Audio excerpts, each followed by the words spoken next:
feel like Kobe in the fourth quarter.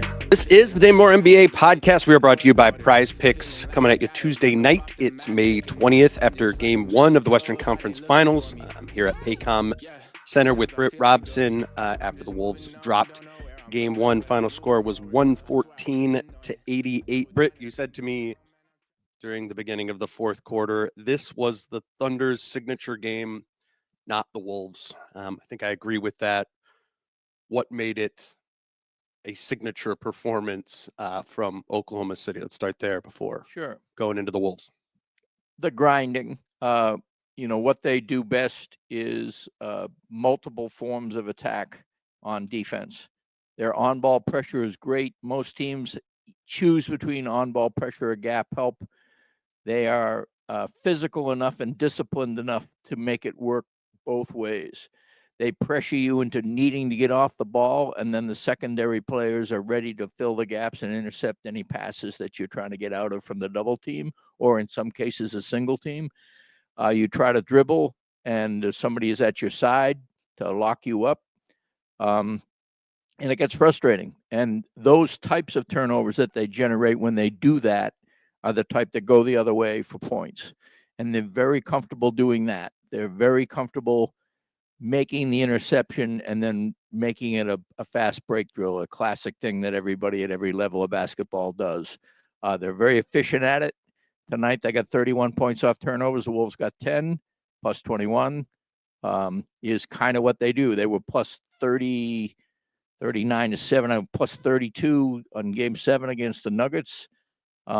This is how they blow teams out.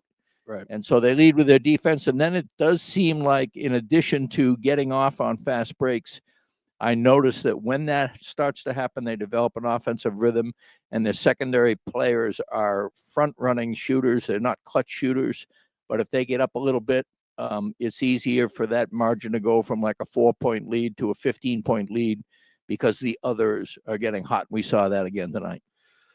So it was 17 turnovers for the Wolves in this game. Obviously, that was a main thing we all had on our radar. Oklahoma City turned that into points, as they do. I think, there are other elements of the game that the Wolves need to be successful in to counter absolutely. that, rebounding and Shooting. three-point shooting. So I think that's the question right now, immediately after this, is how much of that Oklahoma City signature style would be or could be impacted by the Wolves shooting better in Game 2, 3, down the line of this.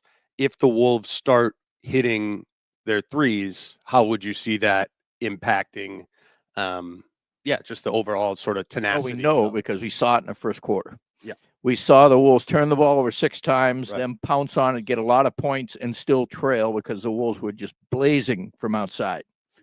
Randall, I think at one point they hit 5 of their first 6. Randall himself was, I think, 5 for 6 at the end of the first half, had 20 points.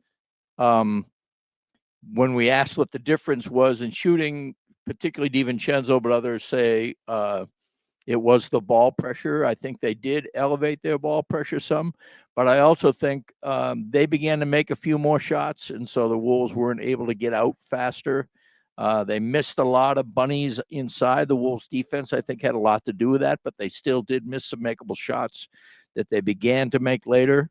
The Wolves were concentrating on SGA appropriately. They did a really good job on him, I think, in the first half. But overall, he was only 10 of 27. Exactly. But I think it's a very simple 2-pronged explanation for this game. Give it to me. And we did the first part. The Thunder did their thing on defense, and they do that. And when they do that, they're hard to beat, but they're not unbeatable. The Wolves, more specifically, the Wolves bench was just terrible shooting. I just did the math. The Wolves starters were over 43% from 3. The Wolves bench, 5 for 28. 5 for 28 from 3. Right. And overall, I mean, they weren't even that much better from 2. I think they wound up being 8 for 36. 9 for 36 is 25%. So the Wolves bench was 8 for 36 from 2. from all over. All over. Overall. So I mean, they are, when we talk to the players after the game and, we're asking about the shooting, we're asking about the Oklahoma City defense, Ant and Julius, where they're saying, they're loaded in the gaps. It's boxes and elbows defense. They're, trying to take away, understandably, those driving lanes from Ant and Julius, or even just gaps that DiVincenzo or whoever can kind of punch. And I think what that's setting up for is the Wolves need to make shots to be able to even get to the downhill elements of Ant and Julius's game. I mean, you can look at the points of the paint being low. People are trying to attribute that to, in the press conferences afterwards, to Ant rolling his ankle early in the game. And he was like, no, there wasn't any space in there. So I think what we will see in game 2 or later on in the series is, if the Wolves are given that same volume and of relatively open threes, they get them more rhythmically and then hit them at a better clip. Because I don't think they were all necessarily like clean, wide open looks. I think a lot of them were sped up. But if the Wolves find those and they're able to hit those 3-point shots, I'm interested to see how the Thunder defense sort of adjusts and let go of some of their gap help and paint help and packing the paint in that sort of way, and then what that opens up for Randall and Edwards. right. I do think that's the order of operations, though, when that probably wouldn't be your preferred order of operations. Your preferred order of operations would be like, all right, let our stud offensive players sort of lay the groundwork and let the others go from there. But given the way that the Thunder are guarding them, if we assume that to kind of stay status quo, Right. they're going to need to hit to open things up for them. And I would say in some respects, it did happen that way in the first half, or at least the first quarter and a half. I think the Wolves were getting inside some and were able to do any drive and kick action that actually worked. But some of it was Randall was getting inside for some. I think, why would the Thunder not pack the paint if the Wolves just keep clanking? I mean, they are quick. So you're right that some of the closeouts could be bothersome, but Nas and DiVincenzo in particular, I'll call out as players who have been catalysts off the bench, specifically in this way, specifically getting out, making a team miss, getting out on the floor, running and gunning and hitting shots, hitting threes, Right. and generating a really fast-paced offense. That was certainly not the case tonight. The way they finished, Nas was 1 for 11 overall, 0 for 7 from 3. Dante 3 for 14 overall, 3 for 12 from 3.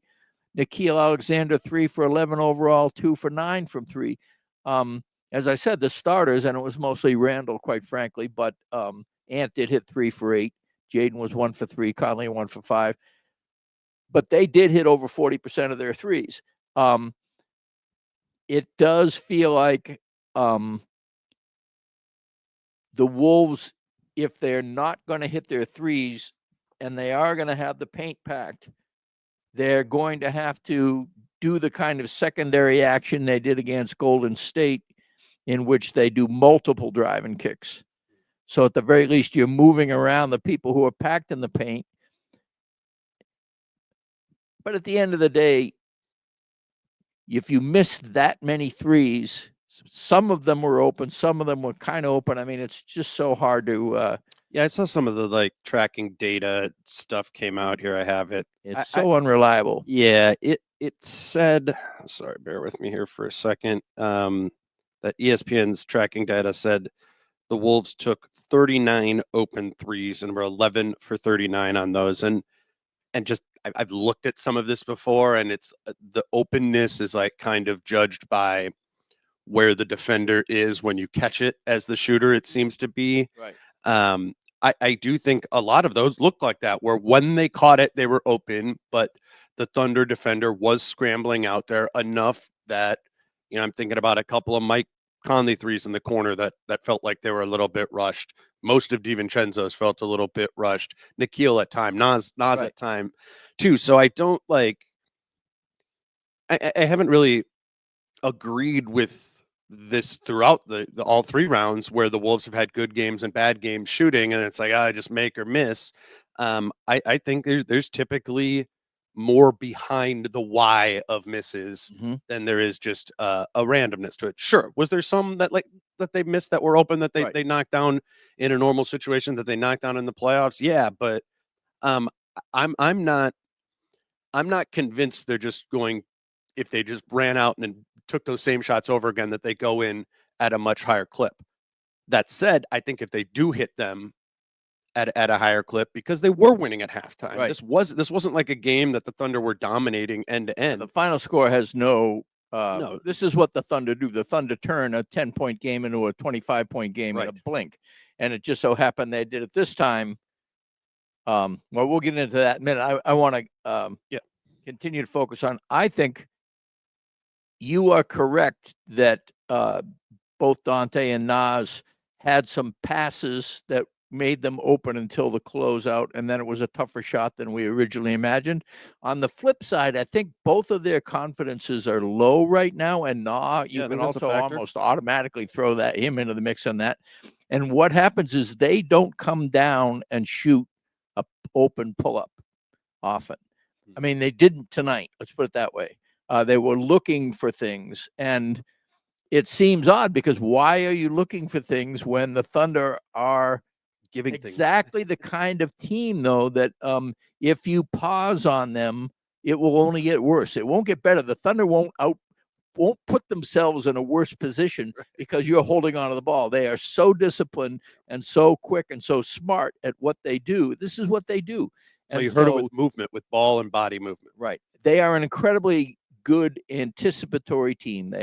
They scout well, and then they drill the scouting into people. You can just tell by the way they play, and some guys are naturals at it. We were laughing at Caruso basically thinking 2 steps ahead on one pass he almost intercepted. That was just, he was moving toward the play a good 5 seconds before it happened. But they all are generally anticipatory, and they know where the other person is on the floor.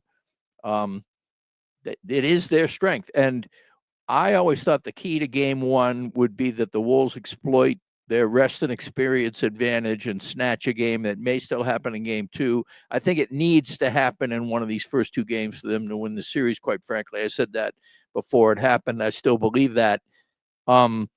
They need to impose their will, their offensive versatility. They need to get the Thunder defense back on their heels a little bit, and they need to work the advantage they had against the Thunder defensively, kind of shutting down what they do. The others besides SGA are not good when the team needs a basket, and they're in a half-court situation. That's not when those guys are good shooters.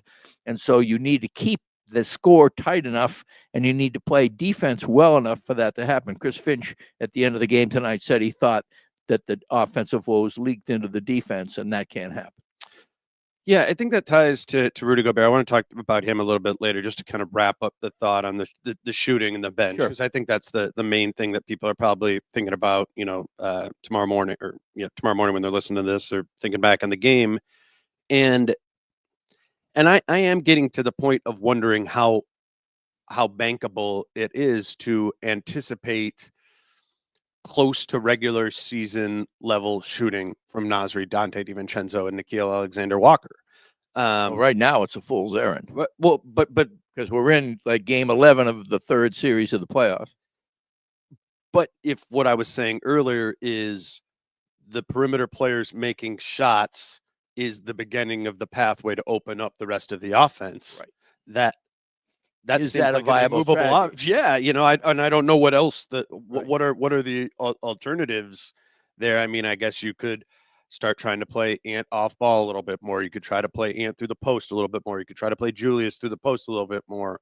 I would be surprised if Finch had hesitancy to, empower those 3 bench players to let it rip, because he did that for all 82 games during the regular season. This isn't the first time the Wolves have had a serious blip in this postseason in 3-point shooting. They had the 2 games in a row that was terrible. Right. And after both of those games, Finch said, we like those looks for the most part. We want to take them again. And they did take them again. And, even though DiVincenzo and Alexander Walker aren't shooting at a great clip in the playoffs, they've made a couple more after that, if I'm remembering correctly. It just to me seems like something that is a must in this series. I don't think if you just for the next however many games there are of this series against the Thunder, if you get the version of those three guys off the bench that you've gotten on average in the playoffs, I don't think that the Wolves can win this series. Alternatively, I think I wouldn't be surprised at all if on Thursday or game 3 or game 4 that we have a game where the Wolves are like 21 of 39 from 3 and that's their blitzkrieg. That's their version of what OKC does of getting turnovers, getting out in transition the other way. I think that still exists, but that's the number one thing that I'm sticking to right now, because everything else, like the turnovers, I knew that was going to be a problem, right? Yes. I knew the Wolves had some counterbalances for that with their size, rebounding, and theoretically with their 3-point shooting. But I just think that 3-point shooting has to be a counterpunch to this Thunder team, because I think they're going to probably give you something close to those issues with the turnovers and transition offense. The two things I'll respond to from what you just said. One is, I think Dante DiVincenzo is as surprised as we are that he is playing so badly. I think that this is a guy who developed a reputation in the last couple of years of being a really, particularly last season, had a fantastic year with the Knicks in the playoffs. Was a fearless shooter, was basically taking 35-footers like right at over the midcourt line. And he's remained fearless. I mean, that's actually, I think he's pulled, tonight he did get, he tied for the team lead in shot. He actually had the team lead in shots, but 12 threes. 14 shots in 30 minutes. Sure, it just doesn't feel, maybe what I'm missing is that confidence shooting that happens when you come down and pull up. And I don't know how many of those 14 were pull-ups. I didn't feel like many. Right. It didn't feel like he came down and just went boom, there's a 3 for you, and boom, there's another 3 for you. Yeah, they were kind of like stilted catch and shoots for the Thunder. Yeah, those are big shots when your guy from the bench comes off and just bangs in about 6 points in a row. Dante in particular, right? Like he's the one there that you would that during the regular season was a come down and pull sort of guy. And then the other thing, I just want to jump on the second part of this, is I do think getting Ant off the ball a little bit and kind of putting a crack in their defensive scheme, like they'll have to go, how are we going to, figure that out? May free up a little bit, may give that half second on those threes that you're talking about that would be better off if Ant repositions, because I think the question is usually, can Ant do it rather than does the team want him to do it? He's not a kind of guy who likes to move without the ball. It's just not his style. But if he dedicates himself to that, that's a wrinkle for OKC that I think will be really interesting to see how he reacts. And if it frees Ant up and therefore frees up the 3-point shooting for a little bit more time, then it's all in all good thing. And the fact that Ant spoke it into existence on the press conference increases the odds slightly that it will happen. We'll grab our first break here. Let you know that today's show is brought to you by Falling Knife Brewing Company, and we will be at Falling Knife this coming Sunday for another live show that is between games 3 and 4. Game 3 at Target Center is Saturday night, and game 4 is Monday night. So the plan is a afternoon live show on Sunday, May 25th at Falling Knife. 2:30 p.m. happy hour, 3:30 will be the live show. I know many people have been going to Falling Knife to watch all of these games outside at Falling Knife, and we very much encourage you to do that, but also to join us over at Falling Knife this coming Sunday for a live show hangout. It'll be after game 3 at Target Center, so hopefully after a win, and the vibes are a little bit higher than the last time that we did that. But we'll be there at Falling Knife, and go check out Falling Knife if you're looking for a place to go for any of these games. Today's show is also brought to you by Prize Picks. By the time you're listening to this, there will be a new slate up for game 2 of Wolves Thunder, and you can kind of look at the box score from game one and kind of ask yourself, what do you think holds? What do you think changes? Oftentimes the numbers on there stay pretty status quo of what they were before. So, if you think Naz Reid is going to struggle throughout this series, then and not score well like he did tonight, I think you'll have plenty of the number will be a lot higher than 4 points, and you can say less than there. You can go back and forth and take a look at all these also for the Eastern Conference Finals. Game 1 tomorrow. Check that out for Knicks Pacers.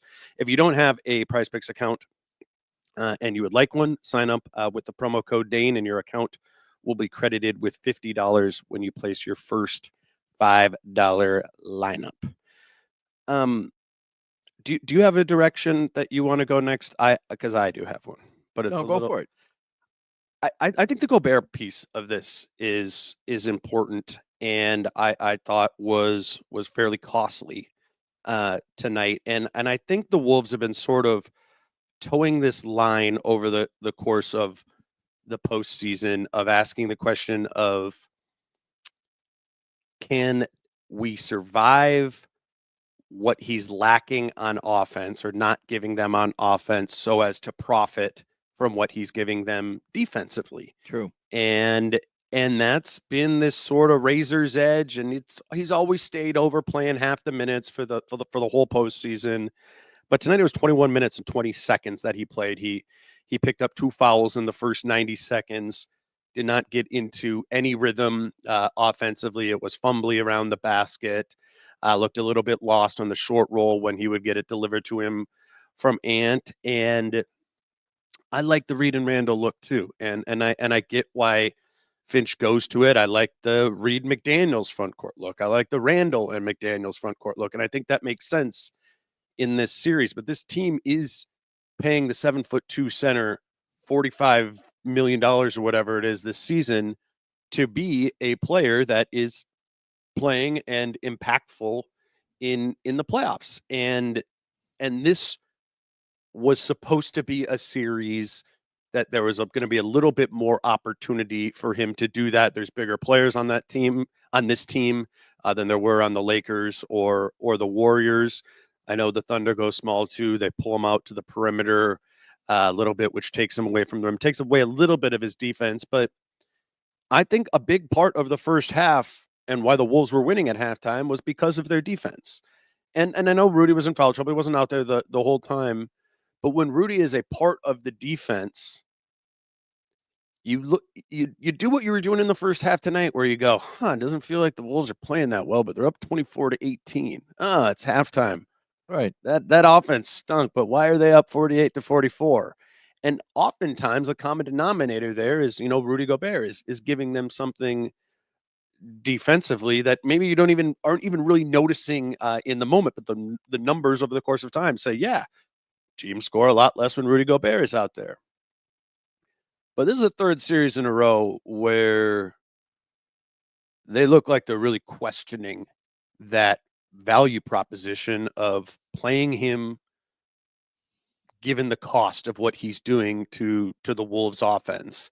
And this was kind of a nadir, I think, for the postseason of as little Gobert reliance as they've had the whole time. I asked Finch about it a little after the game, and he was like, no, he's trying to go with the smaller lineup to come back. I like the versatility in the offense of that. But Rudy Gobert is still a big part of this team's ethos, and I just feel like that has really largely slipped away this entire postseason and was disappointing how absent it was tonight, I thought. Well, there's a reason there's a razor's edge, right? Because like Rudy Gobert tonight had 1 turnover, but we know of at least 4 plays in which somehow the ball was not next to him after he had it. Right. And some of it can be chalked off as missed shots, and some of it can be chalked off as semi passes that the Wolves somehow get, or some of it can be like knocked out of bounds and it's still the Wolves' ball. Little shots that have no chance of going in. He shot one at the bottom of the rim at one point tonight. And it is almost just to demarcate it, because there are times when he is like a totally different human being, and you say good Rudy versus bad Rudy. Right. I mean, the Lakers, both game fives for that matter, which Finch likes to cite. But the flip side is there are two things that the Thunder do extremely well, and that is turn you over and run you out after they turn you over. Rudy Gobert is prone to, even if they don't call them turnovers, when you feed the ball to him and he's not in good Rudy mode, more times than not, the ball doesn't stay with your team. Yeah. And when that happens and it goes the other way, he is not usually fast enough to help out that much in that transition defense. So I get the logic of de-emphasis even in this area. I do think as well as he played, and I think he did play really good defense in the first half. One way he is susceptible on defense is to that Hartenstein floater. He's always the hardest thing for Gobert to do is cover the short mid-range game with somebody who has a soft touch. I mean, that is his kryptonite on defense. And Hartenstein has that floater, and he used it quite well especially I thought in the second and third quarters. He was 6'8". Yeah. The game. But how do you think he did? And honestly, I don't have the answer to this myself. Maybe watching it back, how much do you think he was contributing to like depressing Shea's offensive effectiveness, though?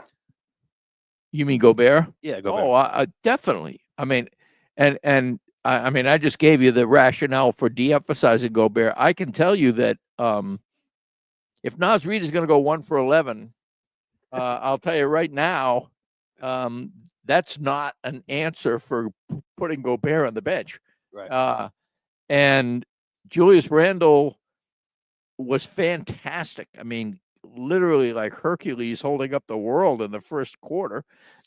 Or was that Atlas? One of those big muscle guys. I think we had the same conversation. Somebody like 6 pods. Yeah. Whoever doesn't get their haircut. But essentially, Randall was in the second half kind of closed down. He had 8 points. I think a lot of them came like fourth quarter when things were slipping away.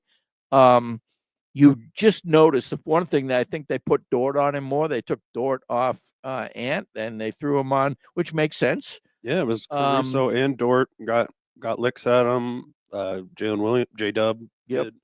I mean, it's tough. It's always going to be. Wait, we're talking about on Randall, right? Yes. And so I do think Randall. It wasn't that he struggled; he just couldn't dominate like he did before. And that's again when you need your outlet people to make shots. But you could go the other way. You could make it an 85 to 75 game and play Gobert more. Right. That was kind of the MO for this team in the playoffs last year. And it's not that it's a bad strategy, except that I think a majority of Wolves now in the starting lineup and in that 8-person rotation play a little bit better and definitely prefer to be a little bit more balanced in terms of offense and defense. Yeah. And so I don't know if it would be that popular in the locker room. I don't know whether or not he's just Gobert's just inherently imbalanced, and you know what? When you basically organize the entire franchise around him, he seemed very much in balance, as Utah did. Right. I mean, it's just so much easier to do that when you're putting the pieces around a guy in his mid-20s who is learning how to work with these guys. Rudy Gobert's best years with the Timberwolves was last year. If he's better for the Timberwolves than he was last year, it will be a shock and an incredible tribute to either Chris Finch, Gobert, or both, because that was a magical season for him. His percentage of klutzy, bad hand-eye coordination things. When he first came here, a lot of it was just people not knowing how to throw him the ball and him getting used to seeing the ball, all that other stuff. Now, theoretically, he's familiar with all these stuff, and it's still, there are games. I mean, there were a couple times he did that little spin in the lane. I mean, when he's in trouble, he tries to be beyond his capabilities, and he just needs to get off it right away. Well, there's also a possibility that, given his hands and given the Thunder's handsiness, Yep. that he might just not work in this series. Well, and Like, I mean, I know and that's the flip side. I mean, that's the thing, some of that went through my head when you were going through your long Gobert defense of him. And I always try to be nice before. Well, there you go.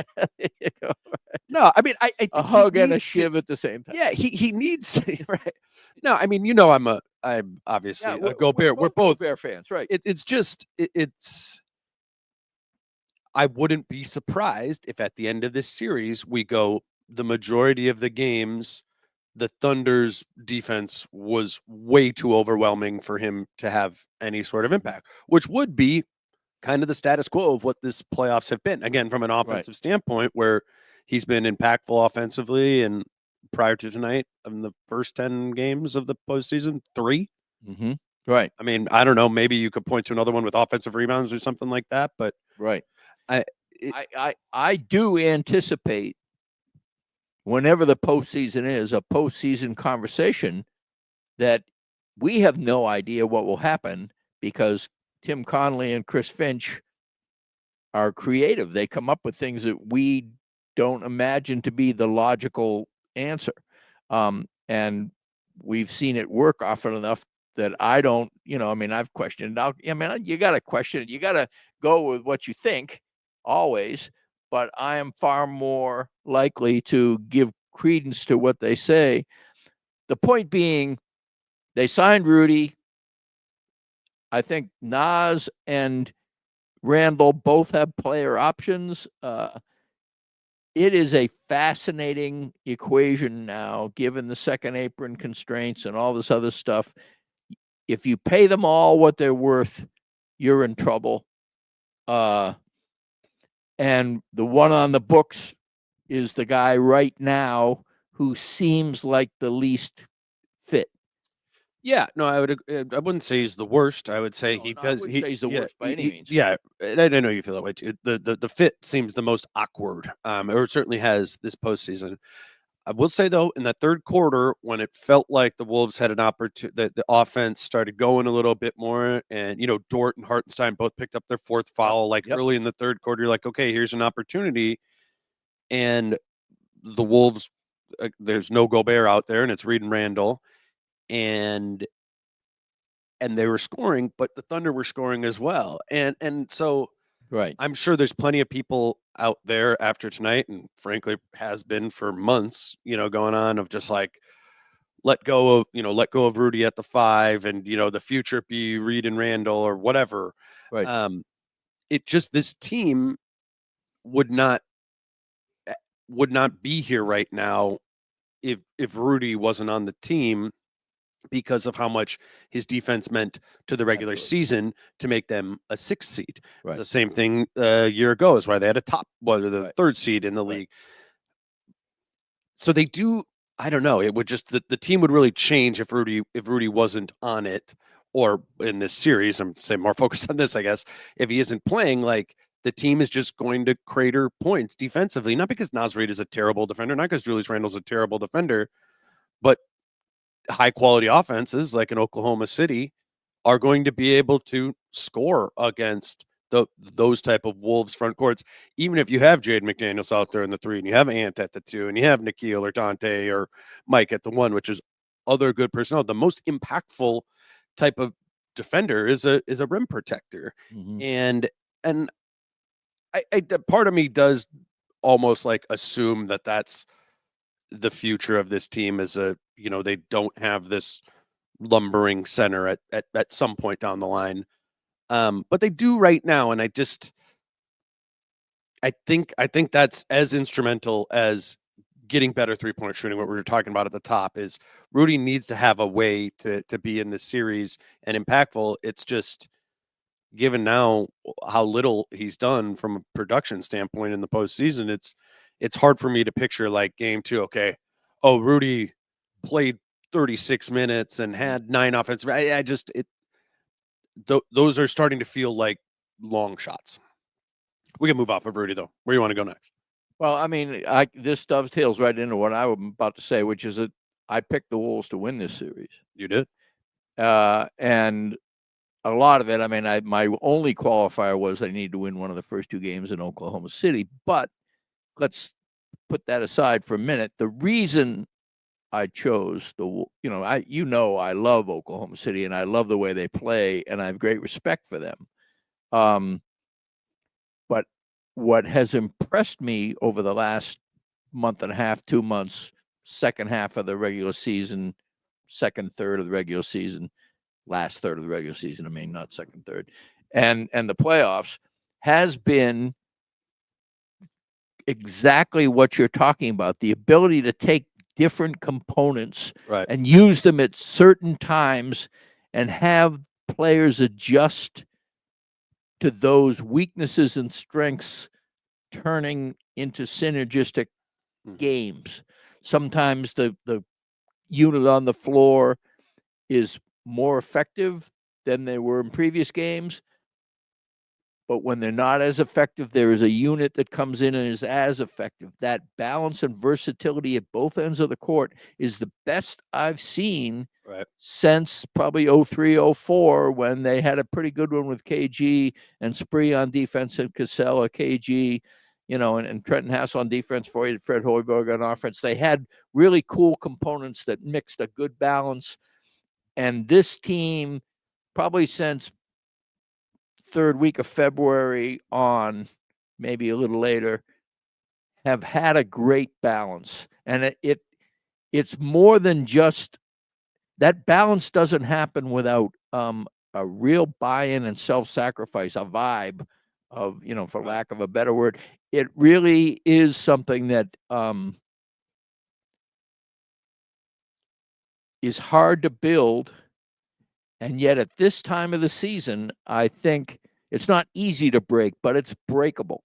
And if they lose a couple of games here, they're going to have the kind of discussions we're having right now about, what are we going to do here? How are we going to do it? It isn't the faith isn't the same, and the self-sacrifice isn't the same. All right, I'll sit, because so-and-so is playing better. I mean, what's incredible is they sat Gobert and Conley in the first series, games 3 and 4, pretty crucial games, and it worked magnificently at crunch time. And there wasn't like everybody went, well, that worked. I think what we're like implying here is like the Gobert investment is kind of like on the line here, in this series, and nobody, we can't say the Gobert trade was a bad trade at this point, given how little the first round picks have actually ended up being, and those play all that. I mean, obviously, and Rudy brought up, was a huge part of them getting to the Western Conference Finals, but I think what we're talking about here is like they did make this investment in Rudy Gobert that has thus far looked like a really good investment. It has been. And it's just like, where are we at the parabola? Right. If it craters, it was still a good investment, in my opinion. Right. Yes. I mean, back-to-back Western Conference Finals. Right. Yeah. Huge. It's never been done in this franchise's history. So there you go. I mean, it's not a ring, obviously, but the point is, I think a lot of things, when you're this balanced and at the same time, it's a surprising balance. It isn't like, the Wolves organically made this. Well, it was a blossoming, but when does it over-ripen? How long is the shelf life? I would like to think another series and a half. I mean, all the way to the championship. But it isn't a blossom isn't rock solid, and I am kind of interested to see whether or not the Thunder is a great opponent for this, because they present a really stiff challenge. They are like test your ceiling. They are a cut above the Lakers and the Warriors. We saw it tonight. I mean, even the games the Lakers and the Warriors won, It wasn't like this. It wasn't like, oh yeah, they're settling into their usual fantastic game. Can the Wolves match it? No, they could not. They could not hit the shots and play the kind of defense necessary to match it. And they had the, it bothered me to hear some of the players in the locker room excusing their poor shooting performance on rust. Give me a break. I mean, they have traditionally been fantastic when they've had a week to prepare. Well, a week to prepare means rusty too, and they're not rusty. I mean, that's just an excuse. And you could argue that the Thunder just got through with a grueling game 48 hours before, and they showed up in game one. Unlike the Wolves, who had the exact same circumstance last year, and wet the bed against the Mavericks in the game one. Yeah, I took it as it just seemed like a confused group in there after. Not like, I don't mean that in a bad way, but they're just like, we missed so many threes. Like we had, like exactly what we were saying, that we have to make the threes. We have to take those threes if they're packing it in there.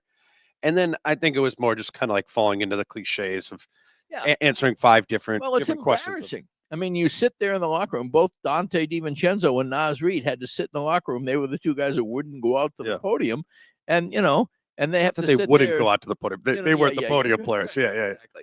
And they sat there and patiently, credit to both of them. I mean, stand up, sit down guys. I mean, they were sitting down, but standing up to the questions from the media, and answering them as best they could. They're not going to say, I mean, they said we need to make shots and I need to make shots. They did talk about the ball pressure, all that stuff. And both of those guys are good shooters. They're both 40% 3-point shooter. They're like some of the most dynamic bench player shooters in the league. So they should have that. Is part of that great balance, that this versatility. You bring two guys off the bench.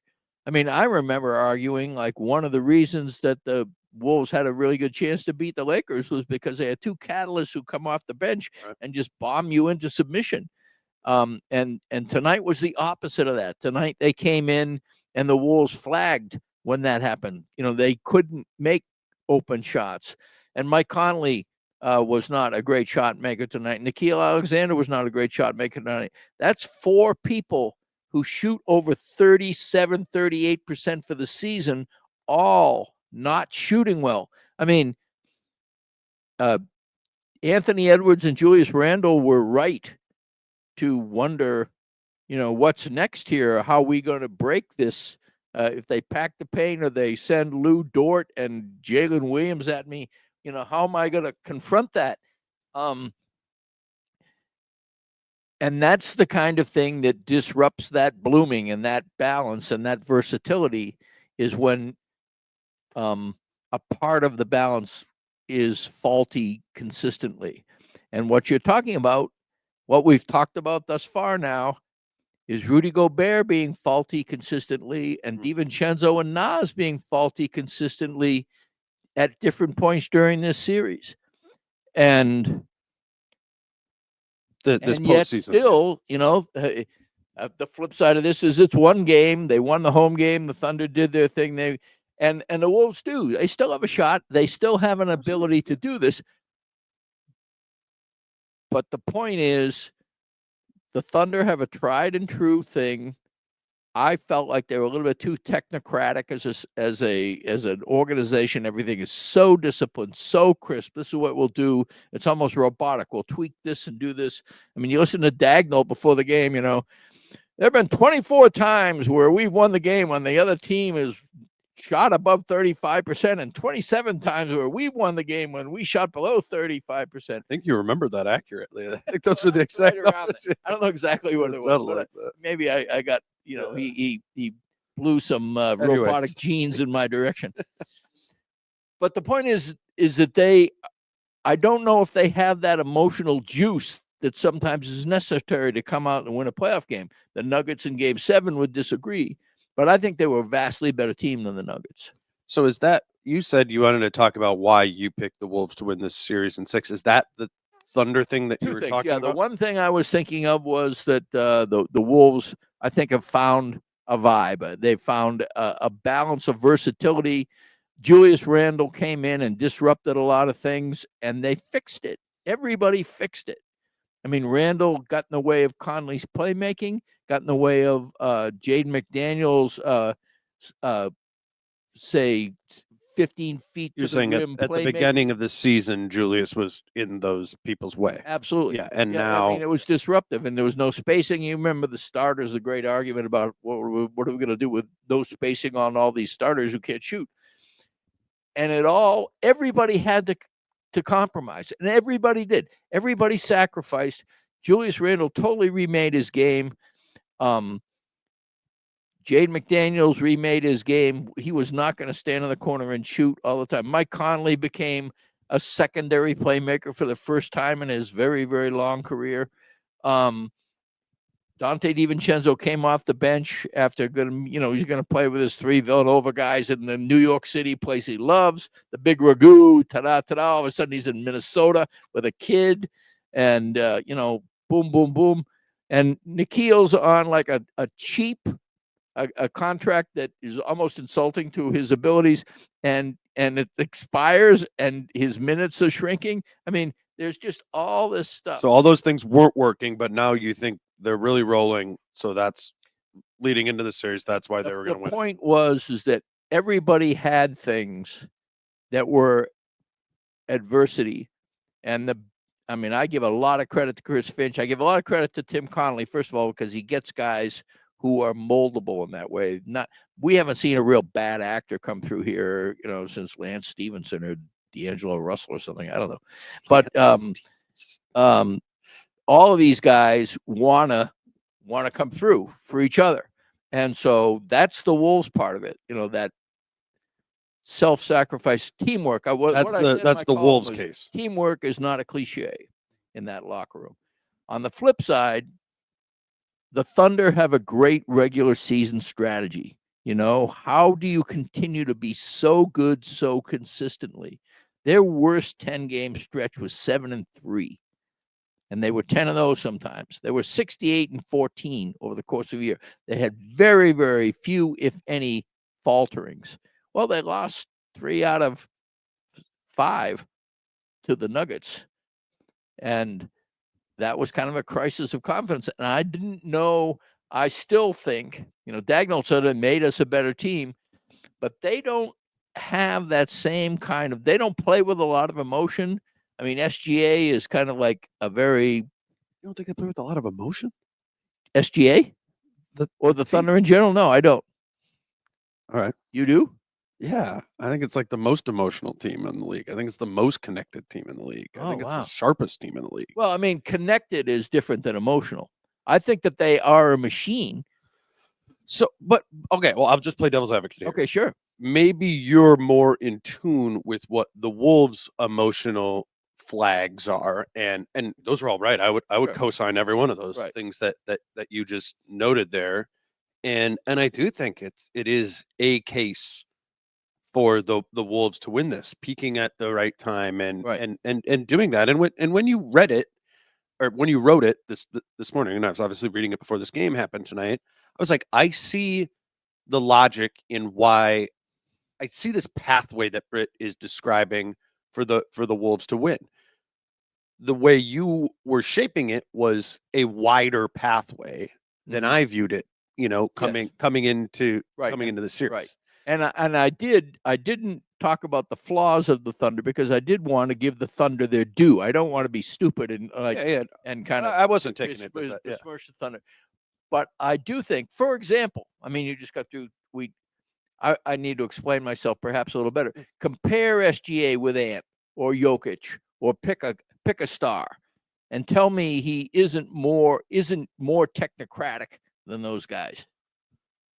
Yeah, no, I guess I see what you're saying. I mean, Jalen Williams, Lou Dort. I mean, they're just. I guess I just think that's the allure of that. Their style is, what the Thunder are going to do more than any team in the NBA. You know what they're going to do. And that's precisely why I think the Wolves' path is narrow. Not that they can't get through it, and not that there isn't a path to do it, but it was just. That's why I said going into it, I was like, I think the Wolves have like a 30-35% chance of winning this series, which is threading that pathway that I saw it to be more narrow. I think we saw it for the path exists for the same reasons. Right. We understood that. I think you are opened it up more because you were giving more credit. And I don't think this is wrong, but you're giving more credit to the rhythm and the peaking of the Wolves at the right time. And in that peaking, really shedding a lot of their baggage that you listed off there. I can tell you exactly my thought process because I did wrestle with it. First of all, I don't ever want to be a homer. I don't ever want to be some guy who's like, I like my team because I'm around my team and I don't want to say bad shit about people I like. Mhm. You know, I mean, that's the weakness of a journalist who's a little too cozy, a little bit too amiable. And I really protect against that. But what happened was, in watching the Wolves play, I found I began to like the way they play more and more. And I'm thinking, if this team weren't a team I was covering, I'd be saying, hey, watch out for this team. This team is going to do damage that people don't realize how much damage they can do. And that's what I said to myself. Well, don't be a fool. If this wasn't the team you were covering all the time, you'd be saying all these things about them anyway, right? I mean, I'm feeling that way right now about Indiana. I think Indiana will beat the Knicks, and it's for kind of the same reasons. They're a cool. Oh yeah, man. I know that. I know that exact feeling you're describing. You know, it's the teams you fall in love with on League Pass, and you're like, hey, there's more here than I understand people to think there is, and that is true about this Timberwolves team right now. That is I am not. I don't feel like I was arguing at all at any point. You're not arguing with me at all. I was just, and again, that's why what I was struggling with my thought of the series was like, so what do I do about when I see a path for the Wolves to win this series, and a belief that they could do that, but then like kind of counterbalancing that against what I understand, the Thunder to be, and then also putting up all the things that you're saying and I'm saying that we like about what this Wolves team is right now, and then putting that through the meat grinder that is the Oklahoma City Thunder technocratic defense, and that's why I came to a lower point on it. But I don't think there's like is a huge gap in our opinion of that right now. Well, I'm curious, what about right now? Who do you think wins the series right now? I'm on the fence because I have the feeling of seeing the Thunder do exactly what they wanted to do in one game. And my kind of litmus test for myself was the Wolves have a rest advantage and they have an experience this deep in the playoff advantage. They have two advantages right now. And so if they can't get one of the first two games, even though it's on the road, they've always been a good road team this year in the playoffs and in the regular season. If they have to win 4 out of 5 through that Thunder meat grinder, I don't think they can do that. So I wouldn't call this a changed pick now, but I'm realistic enough to know that, I mean, I think I might have even tweeted out it's a crucial game too. It may even be a must win. With that kind of thing in mind, and somebody goes, what do you mean must win? And, all they got to do is win their game. And that's all true. But the way I was formulating how I would pick the series, I was thinking the Wolves at least split and go home. Right. And then you really have, it could still happen. And that's why I won't say, no, I'm changing my mind. I think the Thunder are going to win the series. But obviously, I'm less confident in the pick I make because I just saw the Thunder do what I know they can do, but I did not think they'd be able to do it on a limited rest and all the other stuff. Yeah. So there is that. And I felt exactly the way you feel about this series against the Lakers. I said the Lakers in 6, and I wrote an entire column about ways to beat the Lakers because I didn't want to be saying, Lakers in 6 and leave it at that. Like, Britt's just writing them off against the Lakers. Right. I mean, I had specific things. I thought, there's the pathway. Yeah. The pathway, they do this, this, and this. They beat the Lakers. And I overrated J.J. Redick and Luka Doncic. Right. Who both had horrible, horrible first rounds. No, I absolutely did too. And it's because we also didn't know about the good vibe Wolves that were coming. Well, we knew that we saw the good season. They're a different playoff, different beast. Especially And from that's Philly Strand. another reason why I was a little about the Thunder, because the Grizzlies were, they just fired their coach, and that team was never, they never struck me. I mean, they were a playing team against the 68 win Thunder, so they got wiped. That made sense to me. But the Nuggets are a fine team, but they're not a great team. And I thought I saw some chips in the machine in that last series. And right now, Dagnall is right in that they made us more resilient, is what he's saying. Well, certainly I did, obviously, because I made the pick I made, think that the Thunder would drop one of the first two games. Well, right now I'm half wrong, and I'm not half right yet. So if the Wolves win game 2, you would say that you would think they'll win the series. My feeling would be they'd win the series if they split one of the first two. I mean, if they win Thursday is what it comes down to now. Yes, because that opens up all kinds of other things again. That, it's a dynamic change. You kind of should. The thinking is you win your first two games at home, and then can the other team hold serve becomes the next thing. But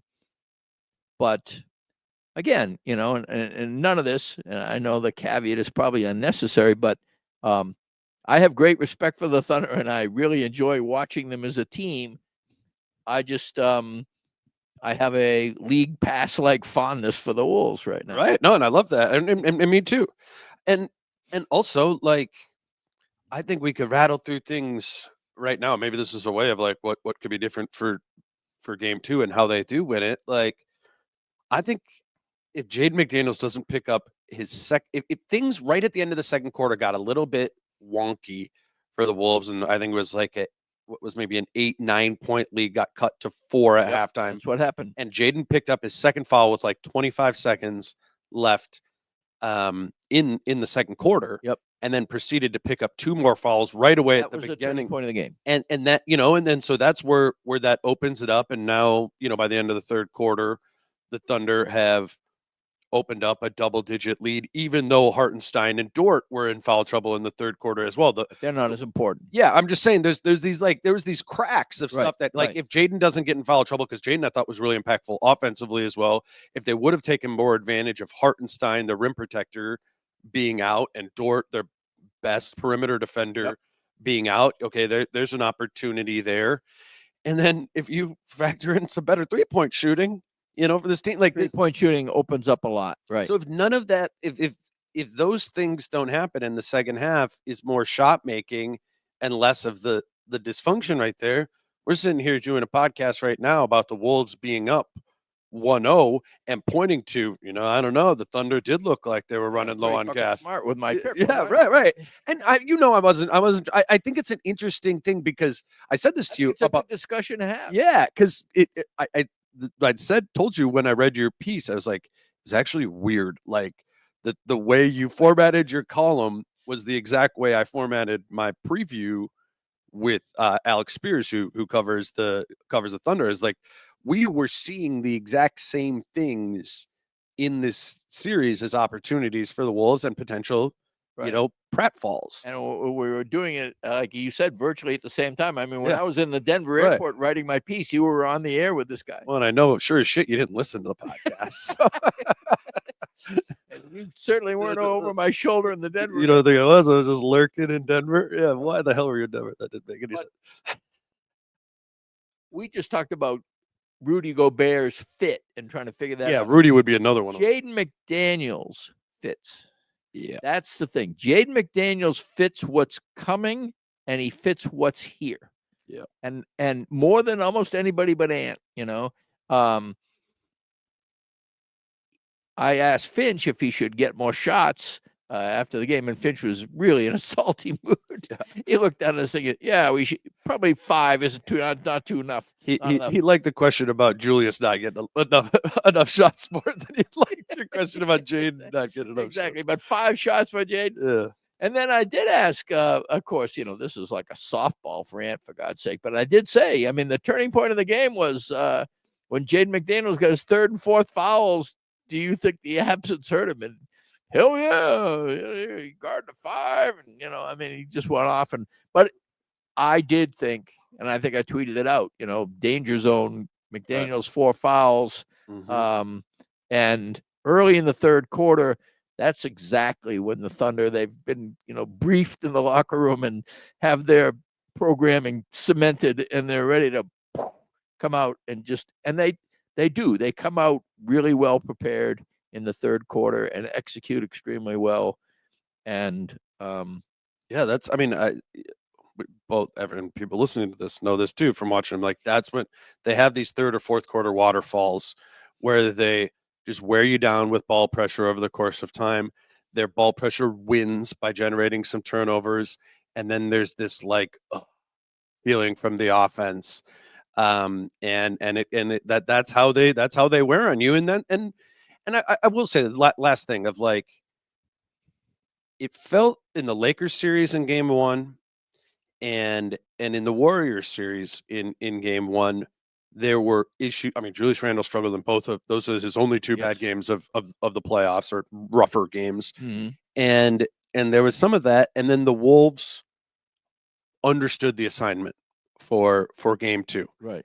And it shifted. Obviously, the Warriors series, they go the rest of the way. And Curry got hurt. Yeah. I mean, obviously that was a factor. But I do think a big part of why the Wolves rolled was they needed that first game. They saw it on tape, and I mean, that is as much a Wolves thing as anything. We don't really understand the answers to this test.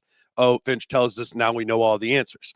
So that's why I think, Game 2 is going to be huge, because the track record of this postseason would suggest that they're going to, get things back on straight. I asked Ant in the post-game press conference today about, this being their 3rd loss of the season. And I remember after their 1 loss against the Lakers, he came to the podium in LA and said he was very confused by that Lakers defense. Yes. And it was it a zone? I didn't really know it was, what was going on. And very odd answer. It was, but whatever. That's what he said after the Lakers game. I know. And that's the thing. And then after the Warriors, after they lost to the Warriors for the first time, he said in the post-game press conference that they struggled with X, Y, and Z, but I know what X, Y, and Z are, and I'm ready to act on those.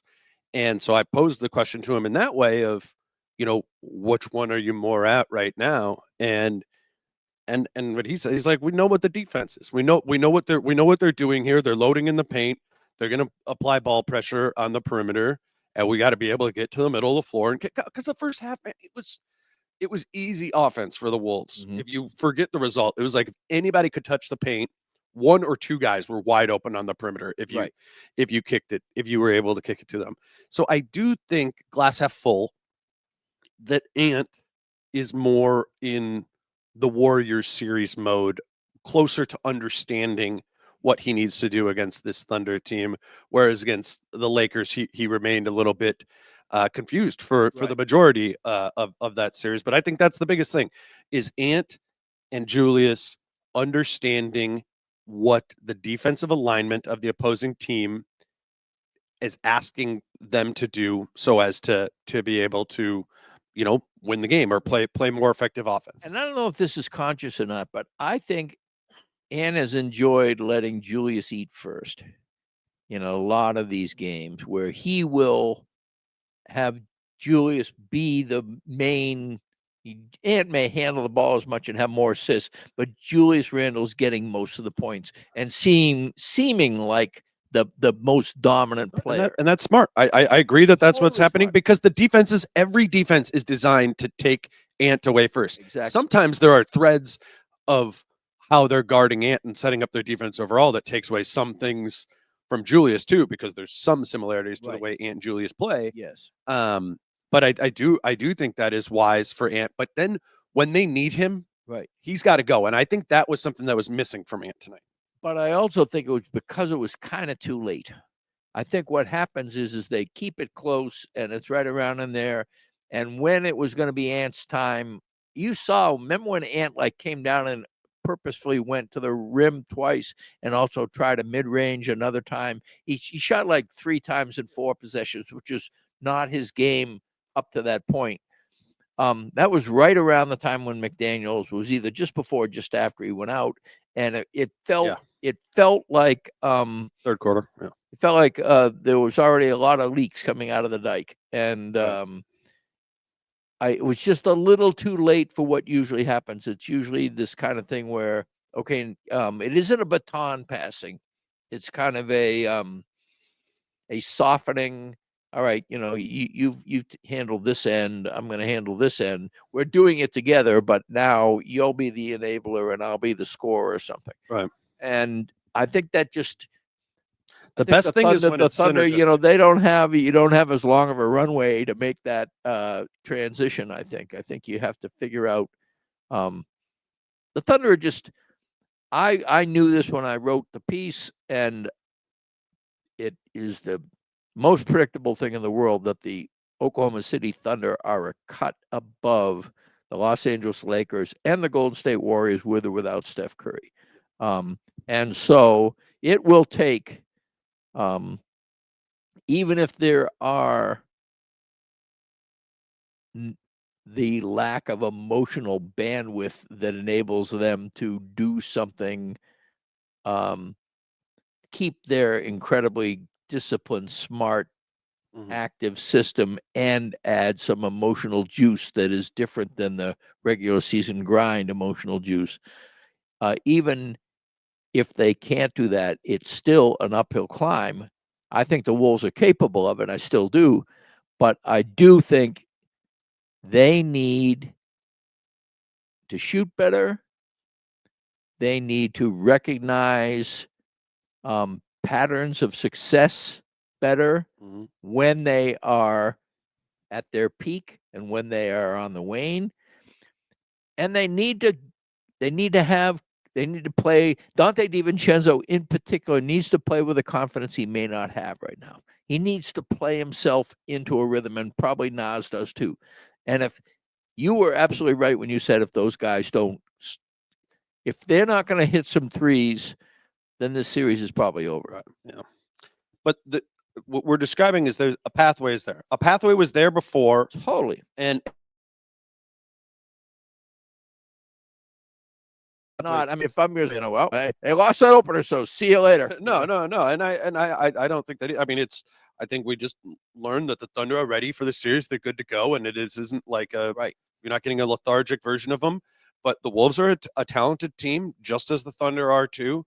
Their path, the Thunder played more to their pathway to win games in this series in game 1. That's why we started with, they won in their style. Yep. But the Wolves, it's up to the Wolves to disrupt that. Yeah, and very possible, and probably very pertinent to do so in game 2. So you get back to Minnesota 1-1. We'll be back to see what that looks like after game 2. You got any final thoughts?